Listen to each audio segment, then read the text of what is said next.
देश में एक वक्त था जब आप सरकार के खिलाफ प्रदर्शन करते थे, सवाल करते थे, अपने हक की मांग करते थे। तब सरकारों को डर रहता था, चिंता रहती थी कि उन कामों को कैसे किया जाए और जब सवाल देश के भविष्य यानी कि युवाओं का हो।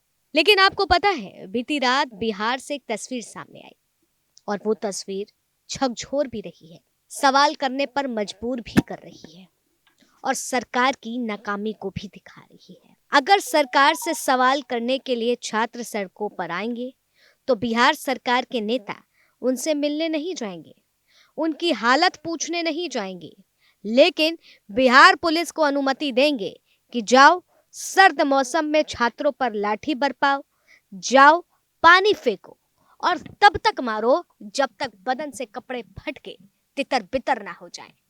और हम नहीं, ये बिहार से आने वाली तस्वीरें इस बात को कह रही हैं। बिहार लोक सेवा आयोग के कथित प्रश्न पत्र लीक मामले पे पटना में उबाल है।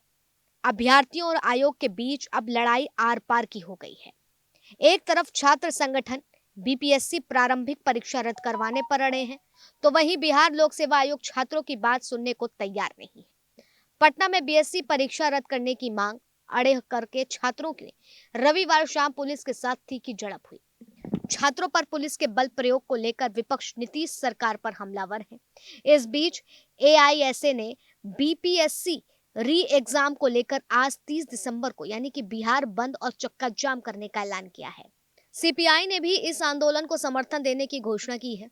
पूर्व डिप्टी सीएम और आरजेडी नेता तेजस्वी यादव ने भी प्रशांत किशोर पर जोरदार हमला किया है और आंदोलन को भटकाने और हाईजैक करने का आरोप लगाया है। उन्होंने फेसबुक पर एक वीडियो शेयर करते हुए कहा है कि बीपीएससी के मुद्दे पर मैंने मुख्यमंत्री नीतीश कुमार को भी पत्र लिखा, मगर कोई जवाब नहीं मिला है।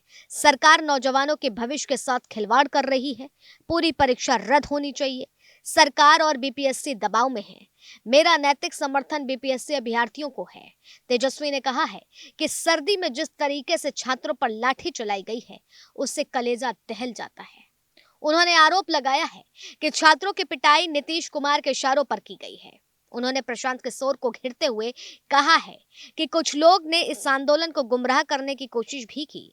सरकार और बीजेपी की बी टीम को आंदोलन को बिगाड़ने के लिए आगे खड़ा किया है। जब छात्रों की पिटाई हो रही थी तो जो लोग कह रहे थे कि हम सबके आगे खड़े रहेंगे, वह सबसे पहले भाग खड़े हुए।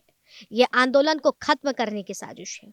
उन्होंने कहा है कि मैं छात्रों से अपील करना चाहूंगा कि शांतिपूर्ण तरीके से अपनी आवाज को बुलंद करें और किसी और के कहने पर उन्हें भटकना नहीं चाहिए। कुछ लोग इस आंदोलन को हाईजैक करना चाहते हैं।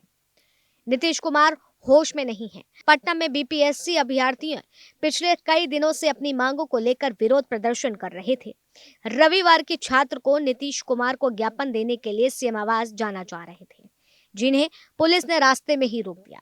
इसके बाद छात्र और पुलिस के बीच झड़प हो गई। इस प्रदर्शन में प्रशांत किशोर भी शामिल थे, जो पुलिस वालों से बहस करते हुए भी नजर आए। प्रदर्शनकारी छात्र नहीं रुके और वे बैरिकेडिंग्स को तोड़ते हुए आगे बढ़ते रहे। आखिर में जब वे जेपी गोलंबर पहुंचे तो पुलिस ने उन पर पानी की बौछारें कर दी। इस दौरान पुलिस ने उन पर लाठीचार्ज भी किया और फिर उन्हें जेपी गोलंबर से उन्हें हटा भी दिया गया है। बिहार में बीपीएससी परीक्षा में कथित धांधली के खिलाफ कई दिनों से प्रदर्शन कर रहे छात्रों पर ही पुलिस ने लाठीचार्ज के बाद विपक्ष की नीतीश सरकार पर जमकर निशाना साधा है। आम आदमी पार्टी के संजय सिंह ने भी छात्रों पर हुए लाठीचार्ज की कड़ी निंदा की है।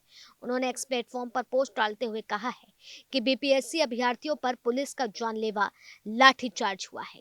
कई दिनों से अनशन पर बैठे युवाओं के साथ जानवरों जैसा व्यवहार किया गया। ये सरकार की तानाशाही का ही उदाहरण है। नीतीश जी, आपसे ऐसी उम्मीद नहीं थी। सरकार छात्रों की मांगों का समाधान करे। देश लाठी से नहीं, संवाद और संविधान से चलेगा।